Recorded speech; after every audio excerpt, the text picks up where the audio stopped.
ব্যক্তিত্ব এবং ইসলামী সংস্কৃতি জগতে যার পদার্চনা সেই মহান ব্যক্তি তোয়াজুল হোসেন খান।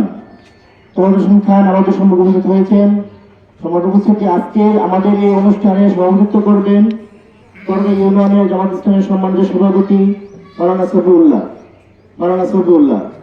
সম্মানিত উপস্থিতি, এ পর্যায়ে মহাগ্রন্থ আল কোরআন থেকে দাস পেশ করবেন মাওলানা জাকারিয়া হুজুরকে দাস শুরু করার জন্য সবিনয়ে অনুরোধ করছি।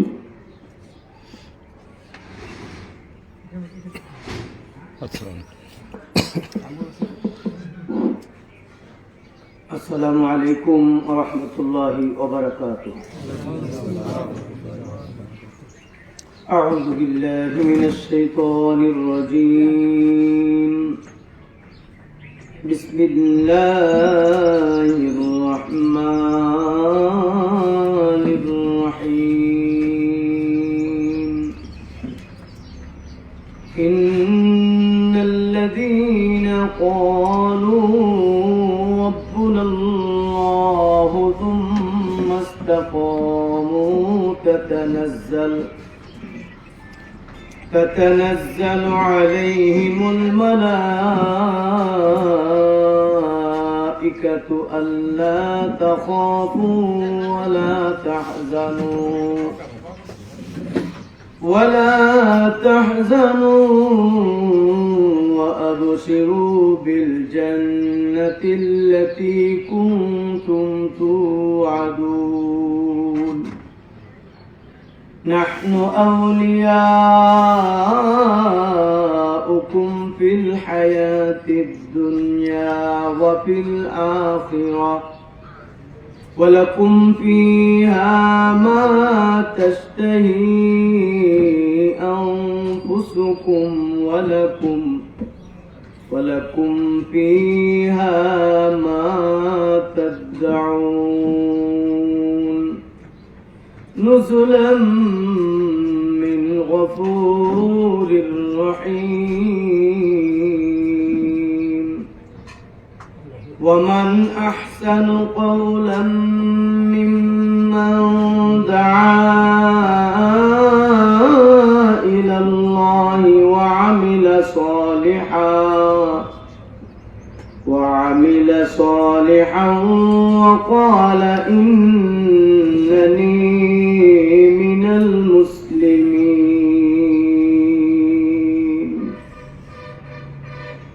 ইরশাদ হচ্ছে, যারা ঘোষণা করেছে আল্লাহ আমাদের রব, অতঃপর তার উপরে দৃঢ় ও স্থির থেকেছে, নিশ্চিত তাদের কাছে ফেরেশতারা চলে আসে এবং তাদের বলে, ভীত হইও না, দুঃখ করো না, এবং সেই জান্নাতের সুসংবাদ শুনে তুমি খুশি হও, তোমাদেরকে যার প্রতিশ্রুতি দেওয়া হয়েছে।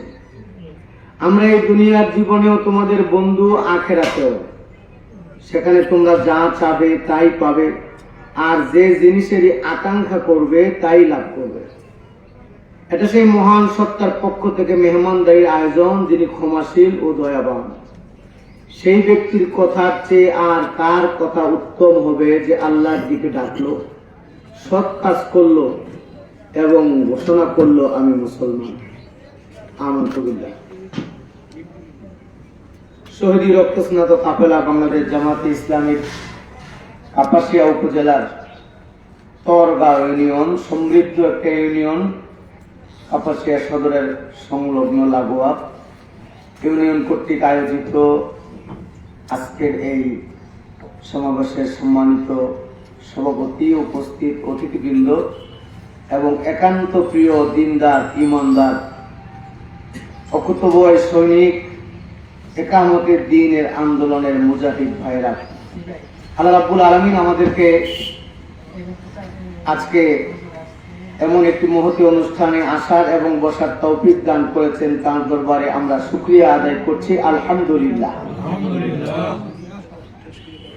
সম্মানিত হাজিরিন, আমি আপনাদেরকে সংক্ষিপ্ত দাস শোনানোর জন্য কোরআনুল কারীমের হামিম আস-সিজদা এই সূরা থেকে তিলাওয়াত করেছি। 30 থেকে 34 30 থেকে 33 এই 4টা আয়াত। এই সূরাটি হামিম আর সিজদা নামে অভিহিত। সূরাটি হামিম দিয়ে শুরু হয়েছে আর এই সূরাতে একটি সিজদার আয়াত আছে। সূরাটি মহানবী সাল্লাল্লাহু আলাইহি সাল্লামের মাক্কি জীবনে ওনার প্রিয় চাচা হামজার ইসলাম গ্রহণের পর আর ওমর রাদিয়াল্লাহু তাআলা আনহুর ইসলাম গ্রহণের আগে অবতীর্ণ হয়েছে। এবং এই সূরাটি অবতীর্ণ হওয়ার পর মহানবী সাল্লাল্লাহু আলাইহি সাল্লাম দাওয়াতি কাজে অন্য কথা না বলে এই সূরাটা পড়ে তেলাওয়াত করে শোনায় দিয়েছে।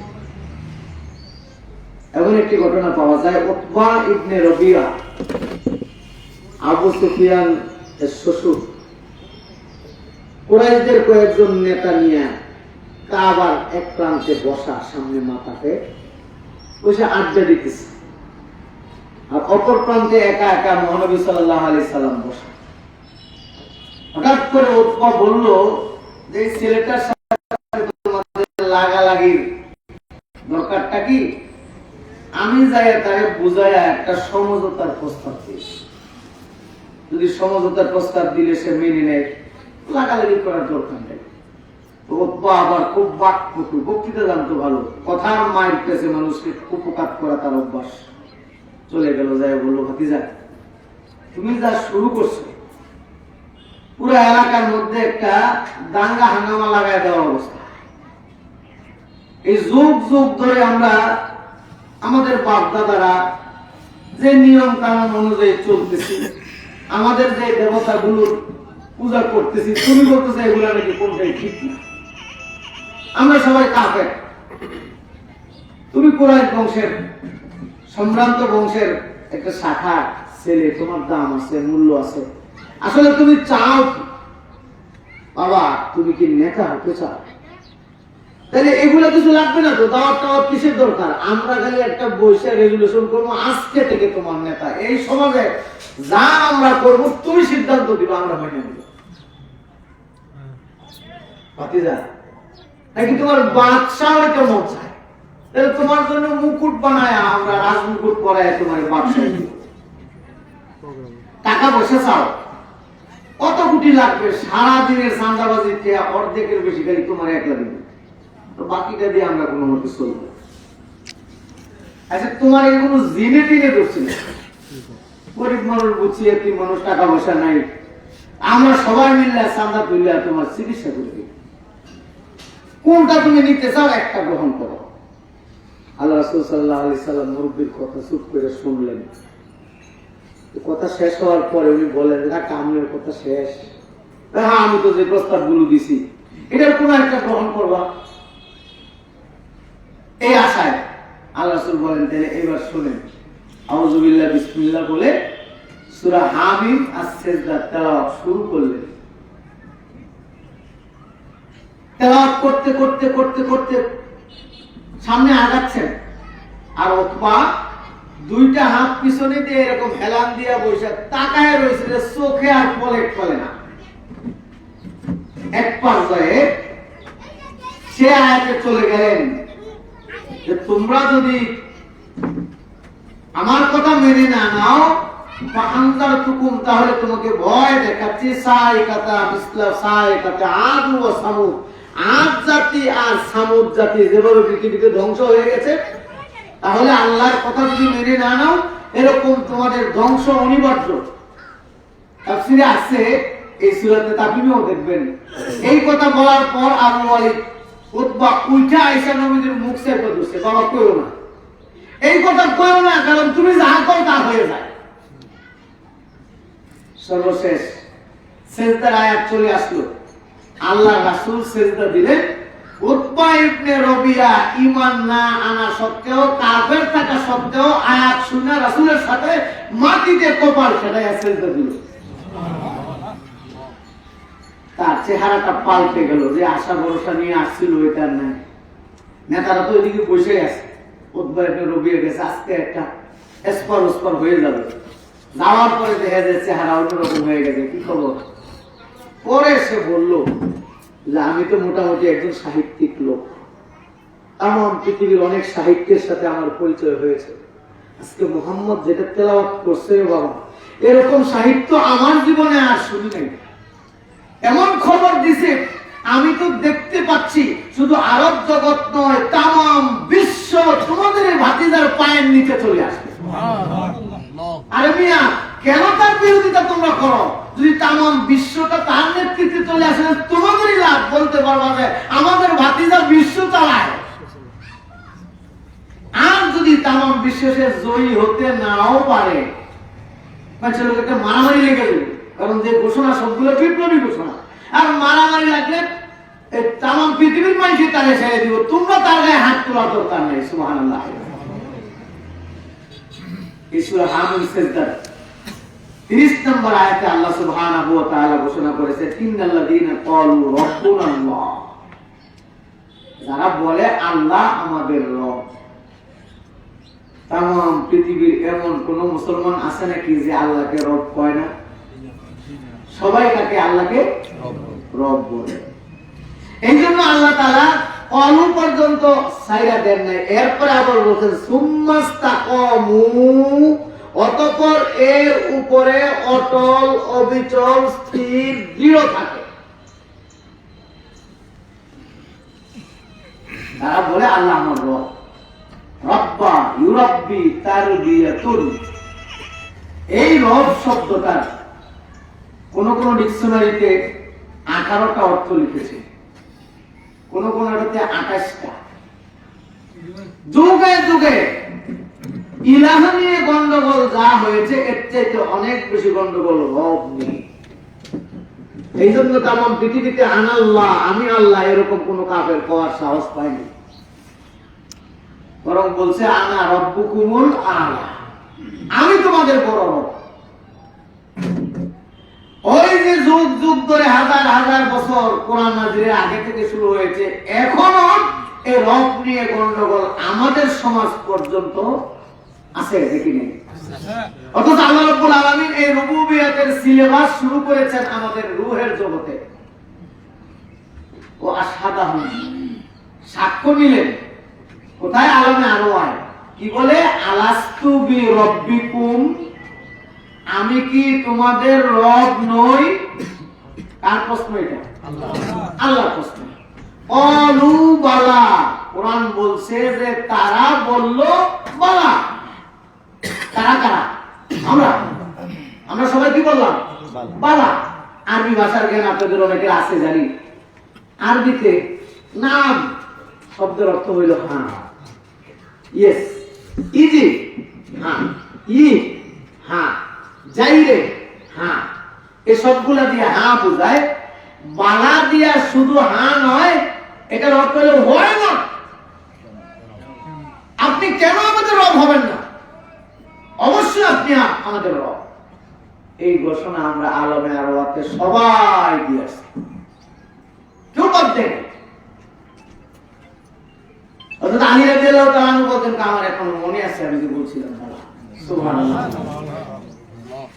কিন্তু আমরা পৃথিবীতে আইসা সেই রবকে স্বীকৃতি দিচ্ছি না। এই জন্য যখন ফেরাউনের কাছে, নমরুদের কাছে রুবুবিয়তের দাওয়াত নিয়ে পয়গম্বররা গিয়েছেন, তারা বিক্রি করছে। ইব্রাহিম আলাইহিস সালাম দাওয়াত দিলেন, আমার রবকে মেনে নাও। নমরুদ কই, তোর আবার রব কে? আমি তোমার মাইরে বলেছি বহুত আগে, তীরটা আন। আলমারিতে রক্ষণাবেক্ষণ করে রাখছে, সংরক্ষণ একটা তীর, এটা সে উপর দিকে ছুটছিল। তাফসীরের কিতাবে আসছে, আল্লাহরে মারার জন্য তীর ছাড়ার পরে আল্লাহ বলেন, জিবরিল এই তীরটা ধইরা আগায় একটু রক্ত লাগাই দাও। আল্লাহ কয়, এটা আবার কোন? ওই না, তারা একটু সুখ পাইতে দাও, কারণ পাগলের সুখ মনে মনে। সে অপেক্ষা করতেছে, আরে লাগে আর না লাগে, তীরটা তো ফিরে আসবে পৃথিবীতে। তাকায় বেশি এদিকটা জিবরাইল আমিন যায় তীরের মধ্যে রক্ত লাগানোর জন্য খুঁজতেছে, কোথা থেকে রক্ত লাগানো যায়। একটু দেরি বেশি, তীরটা ফিরে আসার পরে নমরুদ জিন্দাবাদ, নমরুদ জিন্দাবাদ, আড়াই লাল রক্ত লাগানো। আমি যাইতেই দেবো। ইব্রাহিম আলাইহিস সালাম আল্লাহকে বলেন, আল্লাহ এমনি না শুনে কাটি আবার দিয়া দিলা দোলে বাড়ি এমনি তোমার মানে না আবার একটু প্রমাণও করে দিলা আল্লাহ বলেন বেটা তুই করে যা উনি বললেন রব্বি আল্লাযী ইউহয়ী ওয়া ইউমীত ইউতঈমুনি ওয়া ইয়াসকি আমার রবের চিনো না উনি জীবন দেন মৃত্যু দেন অসুস্থ হইলে শেফা দেন ক্বালা আনা উহয়ী ওয়া উমীত জীবন দেওয়া আর মৃত্যু দেওয়া আমিও পারি এই পর্যন্ত কত মানুষ গুম করলাম খুঁজে পাওয়া গেছে না তুমি কবার এটা পারি না জেলখানা থেকে দুইজন কয়ে দিয়ে আনছে একজনের গলা কেটে মাইরে দিছে আরেকজনের ছেড়ে দিছে বলো দেখলি বেটা এরে মৃত্যু দিলাম আর এরে জীবন দিলাম আসলে কথাটা হইছে ইব্রাহিম আলাইহিস সালাম বললেন এটা গাউরা গাউরার লোক তো সহজ কথা হইতো না গাড়ি করে করে দেওয়া লাগবো উনি বললেন রব্বি আল্লাযী ইয়াতি বিশ-শামসি মিনাল মাশরিকি ফাতি বিহা মিনাল মাগরিব আমার রব প্রত্যেকদিন সূর্যটাকে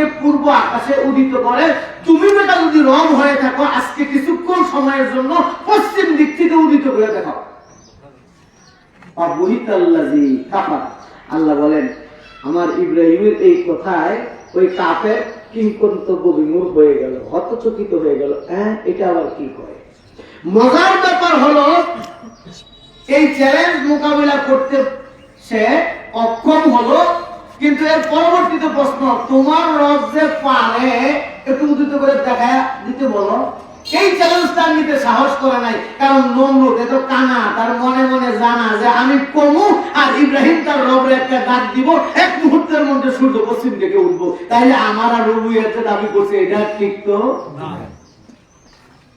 চোরাবালির উপরে থাইকা রবুইয়াতে দাবি করে যোগ যোগ করে মানুষকে তার রুবুবিয়তের জাতাকলে স্পষ্ট করে চলেছে আপনি দেখেন এই কোরআন চলে গেছে ১৫০০ বছর পরে এখনো আমাদের দেশের মুসলমান নামাজ কালামও করে এই বেচারাও স্লোগান দেয় অমুক নেতার স্মরণে ভয় করি না মরণে শুনে নেব আপনার স্লোগান হোয়াট ইজ দিস নামাজে দাঁড়ায় আলহামদুলিল্লাহ রাব্বিল আলামিন অর্থনৈতিক ব্যবস্থায় সুদী মহাজনদের রব মাইনা কয় এটা ছাড়া কি এই যুগে চলবো ব্যাংকিং অর্থনীতি সুদ ছাড়া চলে তার মানে আল্লাহরে বুঝাইছে আল্লাহ আপনি যে সময় দিছিলেন ওই সময় হয়তো এটা চলতো এতদিন পর আমরা এত আধুনিক হইছি আপনার এটা আর চলে না ওই লোকদের নামাজের রব আল্লাহ অর্থনীতির রব হইল সুদী মহাজন সংস্কৃতির ক্ষেত্রে বাঙালি সংস্কৃতির নামে অশ্লীলতা বেহায়াপনা চালু করে কয় যে এইসব জায়গা আপনারা যদি আটকায় দেন তাইলে আপনারা পারতেন না বুঝা গেছে সংস্কৃতির স্বাধীনতা দিতে হবে অর্ধেক জাতিকে আটকায় রেখে দেওয়া যাবে না তাদেরকেও রাস্তায় নামাতে হবে এরকম প্রগতিবাদের স্লোগান দিয়া ওইখানে তাদের রব বানিয়ে নিয়েছে অর্থনীতির মধ্যে আরেক রব তাদের রাজনীতির মধ্যে আরেক রব এবং ব্যক্তিগত জীবনে কয় আমি সাংঘাতিক ধার্মিক তাহাজ্জুদ করে এবং ৭০-৮০ রাকাত করছে এরকম খবর আমাদের দেশে তাহাজ্জুদ নাকি করে তার মানে এইভাবে উনি খুব ধার্মিক আর যখন রাষ্ট্রীয় ব্যাপারে হয় যখন রাজনীতির ব্যাপারে হয় তখন সে বলে যে আমি এখানে নিরপেক্ষ বলে কি বলে না সুন্দর করে বোঝায় নিরপেক্ষ মানে সবাই মাইনা চলবে আমার বন্ধুরা এই রুবুবিয়াতের সিলেবাস রুহের জগতে পড়ায়া এই জগতে পড়ায়া কবরে যাওয়ার পরে প্রথম প্রশ্ন আমার রব্বুকা ইবাদতের প্রশ্ন নাই ধর্মীয় প্রশ্ন নাই নামাজের প্রশ্ন নাই রোজার প্রশ্ন নাই হজ যাকাত সদকার প্রশ্ন নাই প্রথম তো এই রাজনৈতিক প্রশ্ন তুমি বলো সার্বভৌমত্ব কার রুবুবিয়াত কার মানছিলা ও ভাইরা আমার আমরা যদি সারা জীবনের এই ধর্মের অঙ্গনে মসজিদে থাইকা শুধু 144 দ্বারা জারি কইরা আমরা এখানে আল্লাহকে রব মানি আর কবরে গেলে যদি বলি যে ওই আমার রাজনৈতিক জীবনটা দেখেন না ওইখানে আমি কারি রব মানলাম বা না মানলাম ওইটা আপনার দেখার বিষয় না এই উত্তর দিয়া পার পাওয়া যাবে না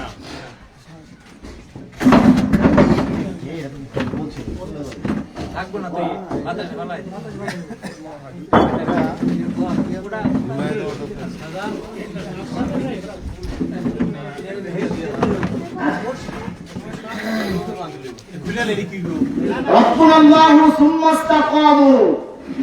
আমার প্রাণের ভাইরা আমাদের দেশের লোকেরা মনে করতেছে এই নামাজ কালাম বন্দিগি এটা নিয়ে হুজুর কবরে হাসরের প্রশ্ন হবে। আর বাকি জীবনে আমি যা করলাম, ওইখানে কি ধোঁকাবাজি করলাম, প্রতারণা করলাম, সমাজের মালামাল চুরি করলাম, জনগণের ঠকাইলাম, বলে এটা রাজনীতি। এবং আমাদের দেশে ভাগে ভাগে বলে দেবে আমার সাথে তুমি পলিটিক্স করো না।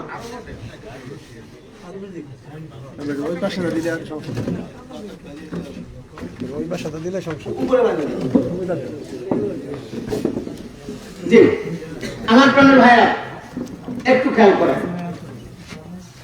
একটু খেয়াল করেন।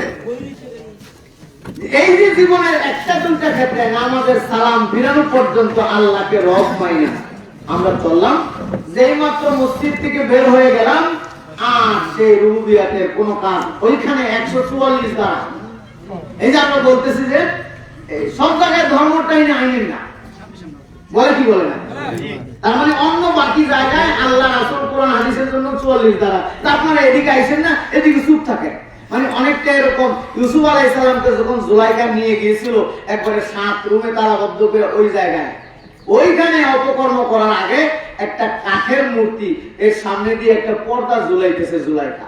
ইউসুফ আলাইহিস সালাম জিজ্ঞাসা করেছিলেন যে আপনি এটা কেন করেন? আমার দেবতা, আমি এখানে এই কাজটা করব, উনি দেখে নিলে শরম না, এই জন্য আমি এই কাঠের পর্দা দিয়ে, এই কাপড়ের পর্দা দিয়ে আমার দেবতার চুপটা আড়াল করে দিতেছি। কি ধার্মিক আপনি চিন্তা করেন। আমাদের সমাজে তো ওই ধার্মিক লোকের সংখ্যা কম নাকি বেশি? আল্লাহ যেন এটা না দেখে, আল্লাহ এটা দেখে না, এটা আমি যা ইচ্ছা তা করি আমার মতো করে। আমার প্রাণের ভাইরা, এমনকি আমার দেশে অনেক ধার্মিক লোক কপালে সিজদা দিদিতে কালো দাগ করে গেছে। ওনাকে যদি বলি যে আপনি আসেন একামতে দিনের আন্দোলনের শরীক হন, তা আমি কোন দলটলে নাই। আমি উমরাও করছিলাম 13টা, চিল্লা দিছি 39টা। আমার আল্লাহ রাস্তায় এসব ঝামেলার মধ্যে দেখেন না, আছে এরকম লোক? অথচ আল্লাহর কোরআন বলছে ওয়াল তাকুম মিনকুম উম্মাতুন, তোমাদের মধ্যে একটা দল হওয়া উচিত। এটা আমাদের শিখা, ওয়াল তাকুম যেন হয়ে যায়, তোমাদের মধ্যে যেন একটা দল হয়। এই দলের কাম কি? ইয়াদউনা ইলাল খায়র, মানুষকে কল্যাণের দিকে ডাকবে। ওয়ায়ামুরুনা বিল মারুফ ওয়া ইয়ানহাউনা আনিল মুনকার, ভালো কাজ সমাজে চালু করবে আর খারাপ কাজগুলো বন্ধ করবে। এই তিনটা কর্মসূচির ভিত্তিতে একটা দল তোমাদের মধ্যে তৈরি হওয়া উচিত। কে বলছেন? আল্লাহ। আল্লাহ কয় দল করা উচিত, আর উনি কয় আমাদের দলের মধ্যে এই জামানের মধ্যে আমারে নিয়ে না। তো আল্লাহ কইলে আমার সিগা দিয়ে ওইটা ফরজ হয়। কোন ফরজ কাজকে কেউ যদি নফল মনে করে তার কিন্তু ঈমান থাকে না, জানেন কিনা মাসালা? ফরজকে শুধু নফল মনে করলে, নফলকে ফরজ মনে করলে তার আর ঈমানিয়াত টিকে না। তো এখন উনি শুধু নফল মনে করলেন না, ঝামেলা মনে করলেন।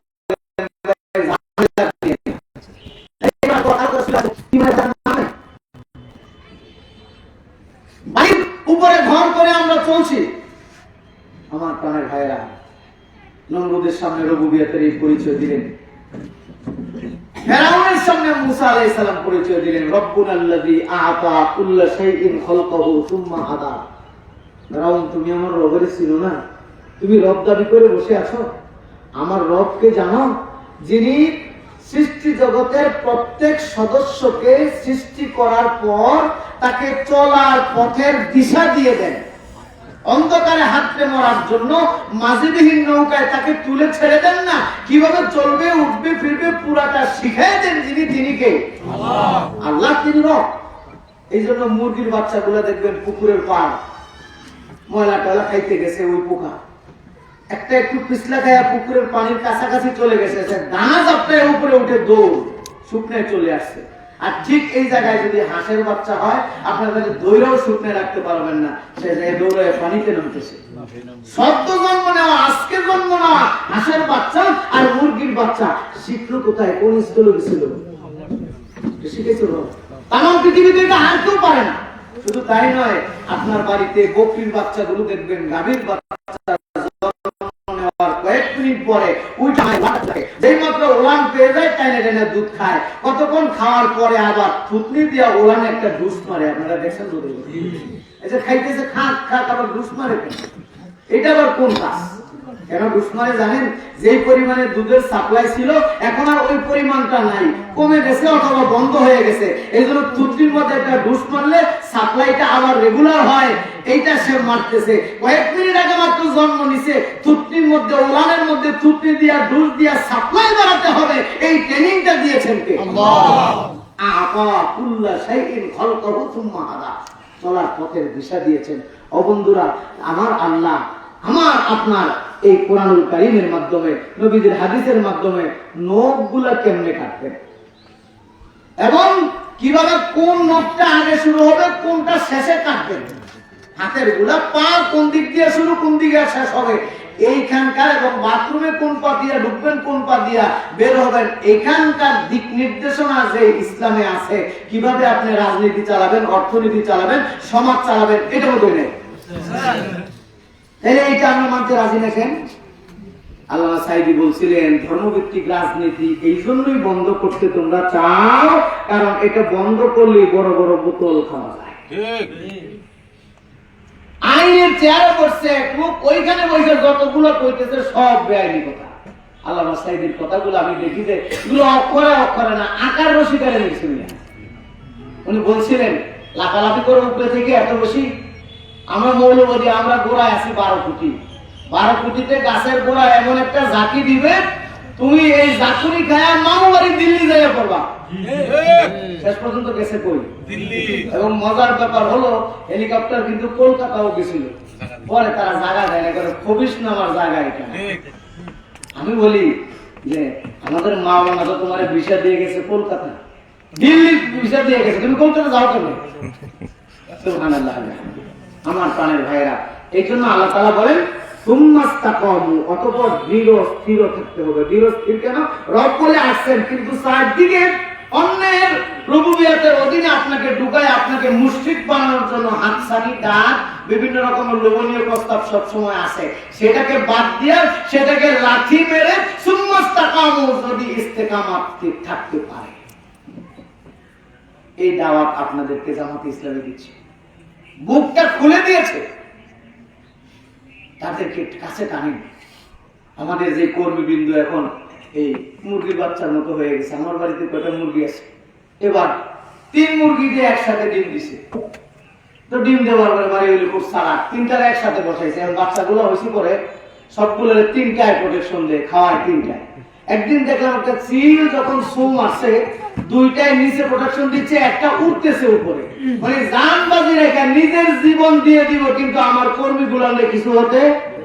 কিন্তু দুঃখের ব্যাপার এই বাচ্চাগুলো এখন চারদিকে টেউ টেউ করতেছে, মা উড়ে গেছে দেশে, তারা অসহায় অবস্থায় আছে, তাদেরকে একটু কাছে ডাকেন, একটু বুকটা খুলে 2 হাত প্রসারিত করে দায়িত্ব বলেন যে তোমাদের হাসরের ময়দানে যে 5টা প্রশ্ন হবে, ওই প্রশ্নের উত্তরে কাফের বেঈমানরা বলবে রব্বানা ইন্নানা আতানা সাদাতানা ওয়া কুবারানা ফাদাল্লুনা সাবিলা।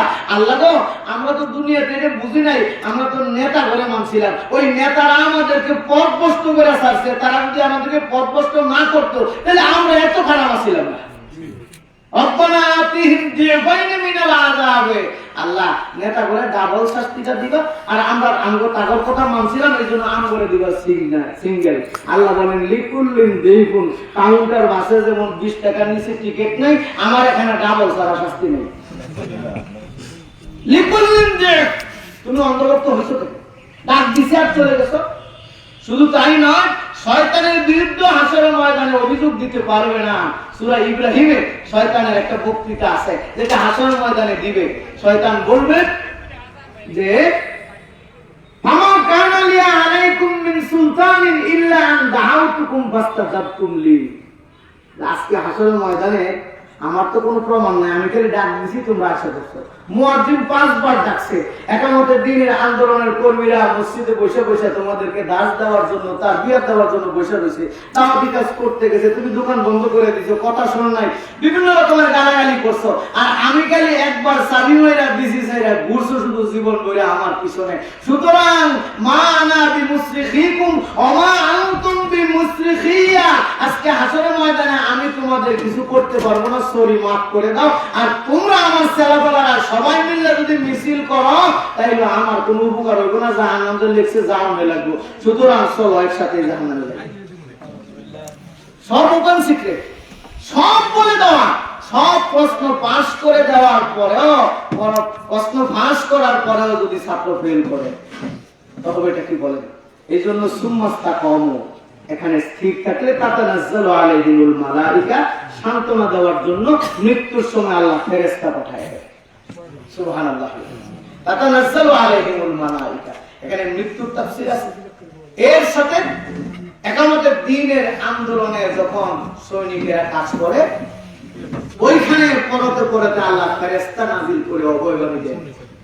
আপনারা টের পান যখন কোন আন্দোলনে যান, 5 মে বলেন, 28 অক্টোবর বলেন, ওইখানে তারা অস্ত্র শস্ত্রে সুসজ্জিত, হাজার হাজার, 50, 60, 1 লাখ। আমরা এখানে মাত্র 1000-1200। সকাল থেকে সন্ধ্যা পর্যন্ত যুদ্ধ চলছে, হিসাব হচ্ছে আমগরেরই মাইরা তখন নাস্তা খাওয়ানোর কথা, ঠিক কিনা? উত্তর গেটে যখন ছিলাম আমাদের নেতৃবৃন্দ বলেছে আপনারা ওযু অবস্থায় থাকবেন, মেহেরবানি করে যদি ওযু নষ্ট হয়ে যায় বাইতুল মুকাররম তো কাছে আছে, আপনারা ওযু করে আবার এখানে চলে আসবেন। সামনে দিয়ে লাশগুলো আসতেছে, আমাদের বাইরে বুক পেতে দিয়েছে, কারো আঘাত পিঠে লাগে নাই। সেই অবস্থাগুলোতে নামলে পরে, এই কোরআন তো আন্দোলনের কিতাব, এই জন্য আন্দোলনের নামলে এর তাফসীরটা বোঝা যায় বেশি। তখন দেখা যায় আল্লাহ তাআলা ফেরেশতা দিয়ে কেমনে সাহায্য করেন। সুবহানাল্লাহ। আমি ঢুকতেছিলাম জসিমকে যখন শহীদ করে কস্তুরীগুলিতে, এদিক দিয়ে রিক্সা নিয়ে, আর সব কিছু বন্ধ। হঠাৎ করে একজন বললো যে হুজুর ওইখানে আওয়ামী লীগে আর জামাতে মারামারি লাগছে, আমরা গেলে বেশ লাগবে।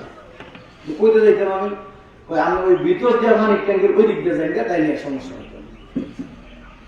ভিতরে গিয়ে শুনলাম যে আমি যখন আসছি ঠিক এই মুহূর্তে হাফেজ জসিম শহীদ হয়েছে। তাতানাজ্জালু আলাইহিমুল মালাইকা, বদরের ময়দানে নেমেছে, স্তরে স্তরে এক পর্যায়ে 50,000 সানাতিন, 55,000 ফেরেশতা আল্লাহ নামায় দিয়েছেন। সুবহানাল্লাহ। আল্লাহ বলছে তোমার ভয় করার কারণ নেই, কারণ কাজটা তো এটা আল্লাহ, কাজটা আল্লাহর কাজ। আল্লাহর কাজ কেমনে উনি উঠাই নেবেন উনি জানেন। এই জন্য শুধু ময়দানে আমার আপনার দায়িত্ব হলো একটু দাঁড়ায় থাকা। আল্লাহ আবার হুমকিও দিয়েছেন, যদি না করো অসুবিধা নাই, ওই আতি বিখালকিন জাদি ওমা আলাল্লাহি বিআজিজ, তুমি না করলে অন্য দল দিয়ে আল্লাহ রাব্বুল আলামিন এখানে কাজ করায় নেবেন। এটা আল্লাহর জন্য কোনো কঠিন কাজ নয়। একামতের দ্বীনের কাজ এই পৃথিবীতে চলবে, এই দেশে চলবে, আমাকে সহ অথবা আমাকে ছাড়া। আমার সিদ্ধান্ত নিতে হবে আমি সাথে থাকতে চাই নাকি আমি এখান থেকে ছিটকে পড়তে চাই। আমার পানে ভাই আল্লাহ কোরআন, আমি চাঁদপুরে যে মহল্লাতে থাকি, এখানে একটা নতুন মসজিদ হয়েছে, তো নতুন মসজিদের চাল তুলবে উপরে, দেখা গেল যে মুসলমান যেগুলা এগুলা আশেপাশে হিন্দু বাড়ি, এগুলা আধা হিন্দু হয়ে গেছে, মসজিদের প্রতি আগ্রহ নাই। চাল তোলার জন্য মুসলমানরা খুব একটা আসতেছে না, আশেপাশে হিন্দু দোয়ারা করছে চাল তুলবো, আয়ো আমরা জন্য চাল তুলে দেখছেন কারে দিয়ে আল্লাহ তোলা, যে বেটা তোরা আসবি না মসজিদের কাজ করতে, আমি কাগজ দিয়ে করাইতেছি কাজ, আমার মসজিদ হবে, তোরা থাকিস আর না থাকিস। এই জন্য এই ফেরেশতারা আয়েশা বলে আল্লাহ তাখাফু, বলতো ওয়ালা তাহজানু, দুশ্চিন্তাও করো না, ওয়াবশিরু বিল জান্নাতিল্লাতী কুনতুম তুআদুন, সেই জান্নাত যেটা আল্লাহ প্রতিশ্রুতি দিয়েছেন এটার সুসংবাদ দিতে থাকে। আর বলে নাহনু আউলিয়াউকুম ফিল হায়াতিদ দুনিয়া, দুনিয়ার জিন্দেগিতে আমরা তোমাদের সাথী ছিলাম, যত কাজ করছো আমরা সহযোগিতা করছি। সহযোগিতা না করলে আল্লাহর পক্ষ থেকে এই কাজ মাথালে তোলা কোনো পক্ষে সম্ভব। এই যে দেখেন আলহামদুলিল্লাহ আল্লাহ সহযোগিতা, ইযা জা নাসরুল্লাহি ওয়াল ফাতহু, আল্লাহ সাহায্য যখন আসে, ওয়াইতান নাসা ইয়াদখুলুনা ফি দীনিল্লাহি আফওয়াজা, দলে দলে যেখানে যান, যতটা কর্মী সম্মেলন হচ্ছে, লোকে লোকারণ্য, লোকজন তাকায় আছে, গাড়িতে বাড়িতে যেখানে বসেন, আপনার কথা বলার দরকার নেই, লোকজন পরস্পর কান পাইতে শুনবেন। তো যে বহুত দেখছি, আসলে এই দেশ ঠিক করার জন্য এই জামাত ছাড়া আর সম্ভব না, বলে কিনা? তারা বলতেছে বুস্টার তৈরি হয়েছে, তাদের মধ্যে এই বুস্টার মধ্যে আপনি একটু লবণ দিয়ে সুন্দর করে এটাকে সাজায় গুছাই দেবেন যে হ্যাঁ ভাই আমরা এটা করতে চাই। মানুষ কিন্তু জানে না, দূর থেকে শুধু আমাদের নামে অপপ্রচার আর বলে এটা সাংঘাতিক রাজনীতি করে অন্য দলের মতো এটাও ধর বুঝছি, যায় হেনে যায়, লঙ্কা যায় রাবণ হয়, এরকম হবে, এরকম অপপ্রচার চালায় কি চালায়। তাদেরকে বলে দিতে হবে যে আমরা 3টা মন্ত্রণালয় চালাইছি, এই 3টা মন্ত্রণালয়ের একটা কানা পয়সার দুর্নীতির কোনো অভিযোগ নাই। আপনি বলবেন যে হয়েছিল কিন্তু ধরে নাই, এরকম সিসিটিভি ফুটেজ লাগানো আছে, দূরবীক্ষণ অনুবীক্ষণ যত যন্ত্র আছে, যদি একটা পয়সার পাই তাহলে গোসল করা থাকতো কিনা? বরং মজার ব্যাপার হলো তৎকালীন প্রধানমন্ত্রী নিজে বলছিলেন যে আমার মন চায় 60টা মন্ত্রণালয় সবগুলা চালানোর জন্য মন্ত্রীগুলা জামাত থেকে বানাই। আপনাদের নেতারা এটা দেখাইছে, টিফিন ক্যারিয়ারটা নিজে ভাত নিয়ে প্রোগ্রামে বসে খাইছে। এখন লাগবে না, এটা তো অন্য মন্ত্রী গেলে পুরো এলাকায় 50 লাখ চাঁদাবাজি হয়, 15 লাখ পকেটে ঢুকে, 35 লাখের মধ্যে আবার কিছু এদিকে সেদিকে যায়, খরচ করে। আর আমাদের যতদিন মন্ত্রণালয় চালাইছেন ওই জেলার জামাতে বলছে তোমরা একটা খানা আয়োজন করো, সংগঠনের টাকা দিয়ে ডিসি রে এডিসি রে বলছে আমাদের সাথে দুপুরে খাবেন। স্যার আমরা আয়োজন করবো না, আপনাদের আয়োজন হবে না, আমার সংগঠন আয়োজন করবে। আমার প্রাণের ভাইরা, এই প্রাণ প্রিয় সংগঠনে থাকতে পারে তো আল্লাহ শুকরিয়ার ব্যাপার। দোয়া করা দরকার, রব্বানা লা তুযিগ কুলুবানা বা'দা ইয হাদাইতানা। আল্লাহ একবার যখন নামটা উচ্চে কষ্ট করে, আল্লাহ গো আমারে এখান থেকে ছাঁটাই করে দিও না। আল্লাহ আমি থাকতে চাই আজীবন, আমারও এখান থেকে আমারে ছাঁটাই করে দিও না। আমি সিঁড়ি বেয়ে আরো উপরে যেতে চাই, আমি হকটা আদায় করতে চাই। একটু বুকে হাত দিয়ে চিন্তা করেন তো হক আদায় আমার হচ্ছে কিনা। ওয়াজাহিদু ফিল্লাহি হাক্কা জিহাদি, জিহাদের হক আদায় করে তোমরা জিহাদ করো। এটা নাযিল হয়েছে ওই আমলেই তো। কাদের সামনে? যে মুআজ রাদিয়াল্লাহু তাআলা আনহু কাফেরের তলোয়ারের আঘাতে এই হাতটা গোস্ত কেটেছে, হাড্ডি কেটেছে, নিচের দিকে একটু চামড়া বেঁধে আছে। এই অবস্থায় যুদ্ধ করতে হাতটা ডিস্টার্ব করছে। বদরের ময়দানে ছোট ভাইকে ডাক দিলেন, তুমি একটু কাছে আসো, একটা কাজে তোমাকে আমার সাক্ষী রাখা দরকার। উনি ডান পায়ের নিচে কাটা বাম হাতটা ডিস্টার্ব করে হাতটা রেখে হেঁচকা একটা টান দিয়ে এখান থেকে হাত আলাদা করে বলে দিলেন, আল্লাহ রাসূলকে বলে দিও আমি ইকামতের দ্বীনের জন্য আমার এই বাম হাতটা কুরবানি করে দিয়েছি। তাদের দায়িত্ব পালনের অবস্থা যখন এরকম, তখন আল্লাহ আয়াত নাযিল করলেন, হক আদায় করে জিহাদ করো। তাদের অবস্থা যদি এই হয় তাহলে আমার অবস্থাটা কি? আমার প্রাণের ভাইরা, এই সুযোগে যদি আমরা কাজ করে ওইটা না করতে পারি তাহলে এটার জন্য হাসরের ময়দানে জবাব দিয়ে আমাদের করা লাগবে নাকি লাগবে না? হুদায়বিয়ার সন্ধির সময় আল্লাহ রাসূল 1400 নিয়ে গিয়েছিলেন। কত? 1400। 7ম হিজরিতে যায় উমরা কাজা করলেন। 8ম হিজরিতে মক্কা বিজয়ের সময় 2 বছর পরে আল্লাহ রাসূলের সাথে মুজাহিদ ছিলেন 10,000। 1400 আর হিসাবটা কত গুণ খেয়াল করেন। গাণিতিক সূত্রে মিলালে চলবে না, জ্যামিতিক সূত্রে। 9 বছর গেল, 10 নম্বর বিদায় হজ্জের ময়দানে আল্লাহ রাসূলের সামনে 1,25,000 সাহাবী হাজির। এই যে 1,25,000 এখানে আসছেন, যত সাহাবী আছেন সব হাজির হতে চলে আসছে, আরো বাদ আছে না কিছু? বাদ দিয়ে যদি এখানেও ধরেন তাহলে এক জায়গায় 1400 আর এক জায়গায় 10,000, 1-2 বছর পরে 1,25,000। এই হিসাব দিয়ে আল্লাহ রাসূল বুঝাইলেন যখন সুযোগ আসে জ্যামিতিক হারে দাওয়াতি কাজ করে প্রত্যেকটা ঘরে ঘরে পৌঁছে এইভাবে সংখ্যাটা তোমাদের বাড়াতে হবে। আমাদের তরিকা তো এটাই, এটা অন্য কোনো তরিকা আছে? আল্লাহ রাসূলের তরিকা অনুযায়ী আমাদেরকে কাজ করতে হবে। করলে কি হবে? ফেরেশতারা বলে দুনিয়াতে সাথী ছিলাম, কবরে সাথী থাকবো, জান্নাত পর্যন্ত তোমাদের সাথী। আর সেই জান্নাতে গেলে কি হবে?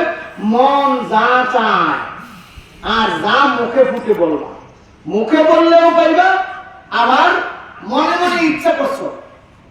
এই ব্যাপারে তাফসীরুল কুরআন বিল হাদিস যদি আপনি দেখেন, নবীজির একটা হাদিস, আল্লাহর বান্দা তার জান্নাতে আরাম কেদারায় সোফায় হেলান দিয়ে বসে আছে, দেখতে পাবে বিশাল উট পাখির আকৃতির একটা বিশাল শরীরওয়ালা পাখি যাচ্ছে। উনি তাকায় থাকবেন, ডানা ঝাপটাচ্ছে, আওয়াজ হচ্ছে ছন্দের মতো। আওয়াজ শুনে তাকাবেন, কি যায়? ও আল্লাহ, এত বিশাল আকৃতির পাখি, দেখতে জান্নাতের পাখি এত সুন্দর, আচ্ছা এটার গোস্ত খাইতে জানি কেমন স্বাদ লাগবে। এটা উনি শুধু মনে মনে বলছেন, মুখে বলেন না যে গোস্ত খাবো, এই গোস্ত দেওয়া লোকজন কই, এরকম কিছু বলেন নাই, মনে মনে আশা করেছেন। মুহূর্তের মধ্যে বিশাল ডিশের মধ্যে ভাজা ভুনা করা সে আস্ত পাখিটা উপস্থিত, ধোঁয়া উঠতেছে। এইবার খান, এটা পাইলে কই, এটা পাইলে কই, একটু আগে উড়ে গেছিল। আপনি মনে মনে কল্পনা করছিলেন পাখিটা দেখতে এত সুন্দর, তাইলে এটার গোস্তটা খাইতে জানি কত সুন্দর, আমার আল্লাহ মুহূর্তের মধ্যে সেই পাখিটা আপনার জন্য রেডি করে দিয়েছে। সুবহানাল্লাহ। আমার প্রাণের ভাইরা, ওই জান্নাতের দাওয়াতই তো আমরা দিচ্ছি। আমরা সবাই নিয়ে জান্নাতে চলে যেতে চাই। পুরা তরকারি ইউনিয়নের সব মুসলমান যদি জান্নাতি হয়, আমার কদ্দুর লস। সবাই দাওয়াত দিয়ে চলেন আমরা জান্নাতের দিকে নিয়ে যাই। সাহাবায়ে কেরাম তো কোরআনের আয়াতগুলো শুনে ওনারা পাগল পারা হয়ে গিয়েছেন। এক সাহাবী খেজুর খাচ্ছেন উহুদের যুদ্ধের দিন। আল্লাহ রাসূল কোরআন আয়াত করলেন, সারিউ ইলা মাগফিরাতিন মির রাব্বিকুম ওয়া জান্নাতিন আরদুহাস সামাওয়াতু ওয়াল আরদ। ওই জান্নাতের দিকে দৌড়ে আগায় যাও, যে জান্নাতের প্রশস্ততা দুনিয়া থেকে, পৃথিবী থেকে আকাশ পর্যন্ত 500 আলোকবর্ষ। আলো 1 সেকেন্ডে 1,86,000 মাইল যায়। এরকম গতিতে 500 বছর আলো গেলে যতটুকুন যায় অতটুকুন হলো পৃথিবী থেকে প্রথম আকাশ পর্যন্ত। এইটুকু হলো জান্নাতের পাশ। জমির দুইটা লাইন না, একটা দৈর্ঘ্য আর একটা কি প্রস্থ। প্রস্থেরটা বললেন, কোরআনের কোথাও দৈর্ঘ্যেরটা নাই। কেন নাই? মানে দৈর্ঘ্যতে জান্নাতের কত, এটা বুঝাবার মতো, উদাহরণ দেওয়ার মতো কোনো জায়গা পৃথিবীতে নাই। এই জন্য আরদুহা, প্রশস্ততা পৃথিবী থেকে আকাশ পর্যন্ত এইটুকু পার। ওই জান্নাতে তোমাকে ডাকছে, তুমি জান্নাতের দিকে আগাও।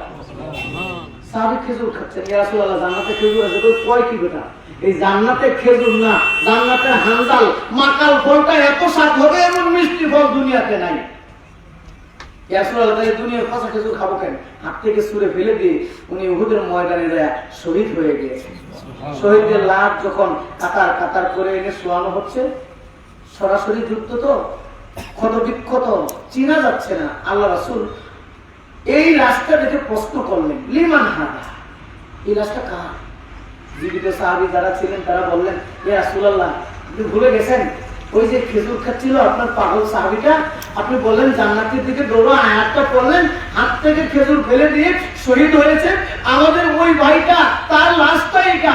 আল্লাহ রাসূল তার লাশের দিকে আঙ্গুল ইশারা করে বলেছিলেন, ইন্নাকা মিন আহলিহা, তুমি যে জান্নাতের জন্য শাহাদাত বরণ করেছো, নিশ্চিত তুমি এতক্ষণে জান্নাতে চলে গেছো। সুবহানাল্লাহ। ইন্নাকা, নিশ্চয়তা দিয়ে বলতেছেন, নিশ্চয় নিশ্চয় তুমি এতক্ষণে জান্নাতের অধিবাসী হয়ে গেছো। এই দুনিয়ার যত লোক, কত বুজুর্গানের দিন, আদম আলাইহিস সালামের আমলের কোন লোক সাংঘাতিক বুজুর্গ সাধারণ মৃত্যু হয়েছে, তার অবস্থান কবরে। কিন্তু আজকে যে শহীদ হয়েছে সে জান্নাতে, তার কবরের জিন্দেগি আলাদা ভাবে নাই, সে জান্নাতে খাওয়া। ইনদা রাব্বিহিম ইউরযাকুন, আল্লাহ বলেন তারা শহীদরা কবরে চলে যাওয়ার সাথে সাথে হাসর মিজান ওই ফয়সালা হওয়ার আগ পর্যন্ত তাদেরকে খাদ্য দেওয়া হয়, ইউরযাকুন, রিজিক দেওয়া হয়। রিজিক দেওয়া হয় মানে কি? সে জীবিত, বরং সেখানে খায় নাকি? আল্লাহ বলছে লা তাকুলু আম্মা, মৃত্যু মনে করো না, বরং এই আয়াতে আবার বলে ইউরযাকুন। সুতরাং আমাদের প্রত্যেকের একামতে দ্বীনের আন্দোলনের এই তামান্নাটা থাকা দরকার, শহীদি তামান্না, যে আল্লাহ তোমার রাস্তায় আমাকে শহীদ হিসেবে কবুল করো। তো সেই জান্নাতে যা চাবো তা পাবো, এটা আল্লাহর পক্ষ থেকে মেহমানদারি। এইবার এই জান্নাত পাওয়ার জন্য কর্মসূচি দিলেন যে তোমাদের মধ্যে এই কাজটা করতে হবে, দা ইলাল্লাহ। কার দিকে ডাকতো? আল্লাহ। অন্য কোনো দলের দিকে না, আমিরে জামাতের দিকে আমরা ডাকি না, ডাকি নাকি কেউ? ডাকলে তুমি আমিরে জামাতের ছেলে, আবার আমির তো এমন দেখেন, একবার যায় পাবনা, একবার যায় ব্রাহ্মণবাড়িয়া, আবার যায় সিলেট, সারা দেশে ঘুরতেছে। ইসলামী আন্দোলনের নানায় দল করে, এরকমও দল আছে, তারপর এমারত আর এদিক থেকে এই বাড়িতে এই বাড়ি যায় না, আছে নাকি নেই? তাহলে আপনি দেখেন, তাহলে দাঈ ইলাল্লাহ, এবং আমার আপনার প্রত্যেকের পরিচয় দাঈ ইলাল্লাহ, আল্লাহর দিকে আহ্বানকারী। কিন্তু আমরা এই পরিচয়টা ধারণ করতে চাই না। আমরা একটু ওয়াজ নসিহত করলে নামের পিছনে লেখে আন্তর্জাতিক মুফাসসির কোরআন, লেখে কি লেখে না? আচ্ছা, আল্লাহ রাসূলের চাইতে শ্রেষ্ঠ মুফাসসির পৃথিবীতে আছে? কোরআনের প্রথম মুফাসসির কে? আল্লাহ তাফসীর করে দিয়েছে, এরপরে এই তাফসীরটা প্রথম মুফাসসির মানুষের মধ্যে মহানবী মুহাম্মদুর রাসূলুল্লাহ, ওনার নামের কোথাও আছে মুফাসসির মুহাম্মদ রাসূলুল্লাহ, কিন্তু ওনাকে আল্লাহ বলেছেন ওয়া দাঈয়ান ইলাল্লাহ, আপনি দাঈ ইলাল্লাহ। সুতরাং এই গুণটা আমার আপনার এখানে নিতে হবে। মজার ব্যাপার হলো, ওই দাঈ ইলাল্লাহ হইলে ইনকামটা সুবিধা হয় না আর কি। আন্তর্জাতিক মুফাসসির, আমি ওই স্কেলের মুফাসসির হলে যেমন বাঙালিরা নেমন যায় আর কি, এর দাঈ ইলাল্লাহ হয় না। আমার প্রাণের ভাইরা, এই জন্য আল্লাহ বলে এই কাজটা করো, এই কাজের চাইতে উত্তম কাজ আর কোনটা নেই। ও আমিলা সালিহান, এবং শাহাদাতে হক, যেটা করবা যেটা বলবা সেটা করে দেখাতে হবে। এটা আমরা করি, আমাদের ভিতর বাহির এক। কিন্তু আমাদের দেশে যারা অন্য রাজনীতি করে তারা বক্তৃতার মঞ্চে একরকম, ভিতরে আবার আরেক রকম, এবং ওইটার কয়েক সেকেন্ডের ভিডিও বেরোইলে পরে তার সব শেষ। কিন্তু আমাদের ভিতর বাহির এক, সেটাই বলে ও আমিলা সালিহান ওয়া ক্বালা ইন্নানি মিনাল মুসলিমিন। মুসলিম কমিউনিটি আমি ছোট্ট একজন সদস্য, আমি তোমাদেরকে দাওয়াত দিচ্ছি। এবং অন্য আয়াতে আল্লাহ বলেছেন ওয়ালা তামুতুন্না ইল্লা ওয়া আনতুম মুসলিম থাকা অবস্থা ছাড়া যেন তোমার মৃত্যু। এখানে আমাদের দেশের লোক বিভ্রান্ত করে দোয়া করেন কোন মতে গেলে ইমানটা লয়ে যেতে পারে। আল্লাহ কিন্তু কোনো মতে ইমান লয়ে যেতে পারেনি। ইমানদারদেরকে প্রথম ডাক দিছে আমানত করলে হাতটা তোকাতে। ইমানদাররা আল্লাহকে ভয় করে, ঘরে কয় ওয়ালা তামুতুন্না ইল্লা ওয়া আনতুম মুসলিম না হয়ে মরো না। তার মানে কবে মরবো, কবে মুসলিম হবো, গ্যারান্টি আছে? সবসময় রেডি থাকতে হবে। আমাদের দেশের লোকজন মনে করে এখন কিছু টাকা কামাইবে, ঢাকার মানুষ হজ করতে গেছে, এইবার সুযোগ পাইয়া ভাগ করে সুমা দেয়নি। সুমা দেন নাকি সুমাটা দিয়ে তো পরে ব্যবসা করতে পারবো না, এই জন্য এইবার সুমাটা দিয়ে কত দূর মূর্খের মূর্খ আপনি চিন্তা করেন। এই জন্য আমার প্রাণের ভাইরা, আমরা একামতে দ্বীনের আন্দোলনের কর্মী। আমাকে আপনাকে এই কথাটা আল্লাহ শিখাচ্ছেন, দেখেন পড়াতে পড়াতে শিখাচ্ছেন দায়ী ইলাল্লাহর কাজটা তোমাদের করতে হবে। এই দায়ী ইলাল্লাহর কাজ সাহাবায়ে কেরাম জীবন দিয়ে করতে। ওই যে বললাম ১৬ লক্ষ আল্লাহ রাসূলের বিদায় হজ্জের ময়দানে সুন্দর একটা বক্তৃতা দিলেন। তামাম পৃথিবীটা পরিচালনার জন্য এমন কোন দিক নাই যে দিক ওই বক্তৃতার মধ্যে নাই। বক্তৃতা দিয়ে উনি হাত তোলালেন, আল্লাহুম্মা হাল বাল্লাগতু, আমার কাছে যে পয়গাম আসছিল সবগুলোকে আমি পৌঁছে দিয়েছি। কারণ আল্লাহ বলছেন বাল্লিগ মা উনজিলা ইলাইকা, আপনার কাছে যা অবতীর্ণ হয়েছে সব আপনি কি করেন, পৌঁছায় দেন। মা যা, তার মানে কমপ্লিট দাওয়াত দিতে হবে, অর্ধেক না, খণ্ডিত না। যেখানে সুবিধা আছে এখানে আমি আছি। যে আরব দেশের লোকজন কয় ফুলুস ফি আনা ফি, ফুলুস মাফি আনা মাফি, টাকা আছে তো আমি আছি, আর টাকা নাই তো। এই রোগ আছে নাকি নাই আমাদের? আমার প্রাণের ভাইরা, এই জন্য আল্লাহ রাসূল সবার কাছে সাক্ষ্য নিলেন। তোমরা সাক্ষ্য দিচ্ছ যে হ্যাঁ আমি পৌঁছেছি। তখন আকাশের দিকে হাত তুলে আল্লাহ রাসূল বলছেন আল্লাহুম্মা শাহাদ, আল্লাহ এবার তোমাকে আমি রাজ সাক্ষী বানাতে চাই। এতগুলা লোক সাক্ষ্য দিল যে আমার কাছে তুমি যা দিছিলে আমি সব পৌঁছাই দিছি। এবার নবীজি বললেন ফালিউবাল্লিগিশ শাহিদুল গায়বা, তোমাদের এখানে যারা উপস্থিত আছো অনুপস্থিতদের কাছে এই দাওয়াতটা তোমরা পৌঁছাই দিবে, এটা তোমাদের জিম্মাদারি। এবং ইতিহাস পড়ে দেখেন সাহাবায়ে কেরাম হজ্জের কাজ শেষ, লাফ দিয়া যার যার বাহনে উঠছেন। ওট আনছেন তো ওটে, খচ্চর আনছেন তো খচ্চরে, গাদা আনছেন গাদা, ঘোড়া আনছেন ঘোড়ার পিঠে চলেছেন। এবং মজার ব্যাপার হলো যার ঘোড়াটা পূবে ছিল উনি আর ঘুরাইয়া দক্ষিণে নেন নাই, পূবের দিকে ছুটাইছেন, পশ্চিমে পশ্চিমে, উত্তরেরটা উত্তরে।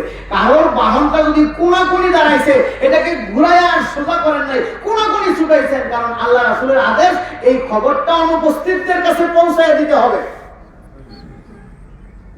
এই পৌঁছায় দেওয়ার দায়িত্ব পালন করে মাকবারাতুল মুআল্লা আর মাকবারাতুল বাকি, মক্কার গোরস্থান মুআল্লা আর মদিনার গোরস্থান বাকি, এই দুইটাতে খুঁজলে 10-20 হাজার সাহাবীর কবর পাওয়া যাবে।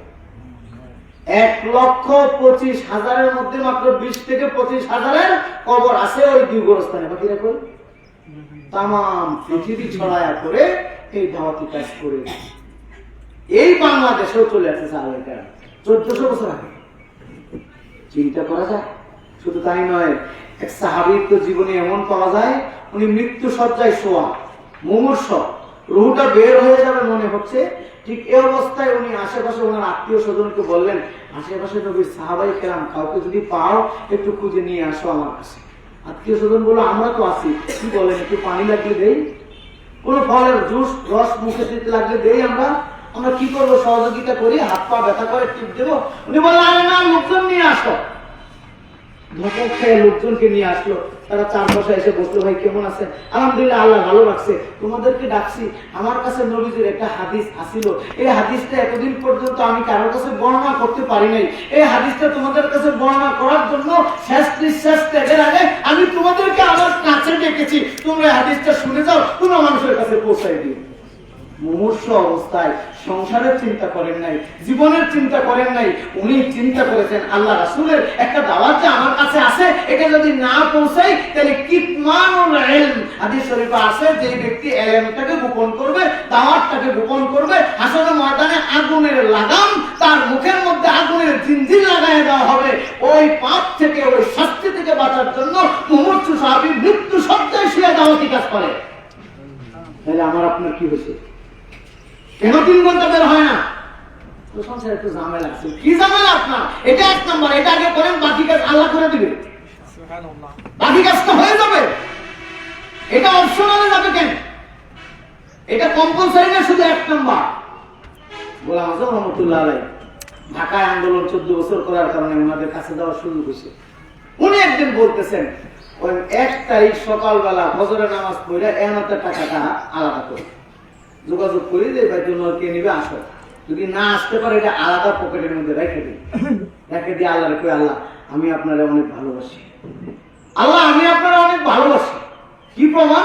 দেখেন আজকে মাসের 1 তারিখ সকালবেলা আমার সংসারের জন্য, নিজের জন্য, ব্যক্তিগত পরিবারের সব খরচের আগে আপনার খরচটা আমি আলাদা করছি। সম্পাদক আইলে লগে লগে দিয়ে দিন, আইলে এটা আলাদা করে রাখছি, কারণ আপনার উপর আমার একটা দাবি আছে। আল্লাহ আল্লাহ কি দাবি জানেন? আমার রোগ শোক বেশি দিয়েন না, হাসপাতালে বেশি নিয়েন না, কারণ আমরা ভালোবাসি, আমরা কাম দাবি আগে করছি না তো আমার কেড়ে রোগ দিবে। সুবহানাল্লাহ, আপনি খেয়াল করছেন আমাদের নেতৃবৃন্দের কাজগুলো? আপনি দিয়ে দেখেন না, আমরা বহু কর্মীর সাথে কথা বলে দিচ্ছি যে আজকে তো 3 তারিখ, আজকে টাকাটা নাই, 5 তারিখে দিয়ে দিন। 5 তারিখে এমন কাজ